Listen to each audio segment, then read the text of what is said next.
On the international scene, at least continentally, voters in Ethiopia began casting their ballots this morning in a delayed national election that is taking place against the backdrop of war and famine in the northern Tigray region.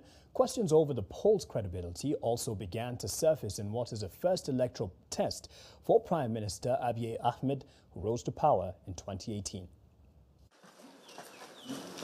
At 6 a.m. local time in Ethiopia, hundreds of voters began streaming into polling stations in Addis Ababa to cast their votes, many of them in face masks wrapped in blankets against the pre-dawn chill. Electoral officials in purple vests sprayed voters' hands with sanitizer before checking their IDs against the register. I voted early because I want the government to do more for the youth. The youth need more jobs. You know the security situation in the country now. I need to ensure that the one I vote for will bring calm to the country. Many termed it as a different election, as there are more political parties to choose from, which in the past, citizens did not have the luxury of.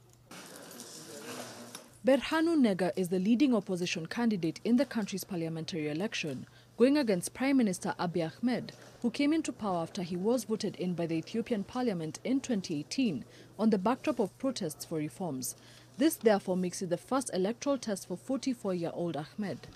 Once votes are counted, national MPs will elect the Prime Minister, who is the head of the government, as well as the President, a largely ceremonial role. Ahmed's ruling Prosperity Party has fielded the most candidates for national parliamentary races and is the firm favourite to win a majority and form the next government. The election was twice delayed, once for the coronavirus pandemic and again to allow for more time to organise the ballot across a huge nation. But there is no election date set for Tigray, which UN agencies say 350,000 people face famine conditions and atrocities which have been documented.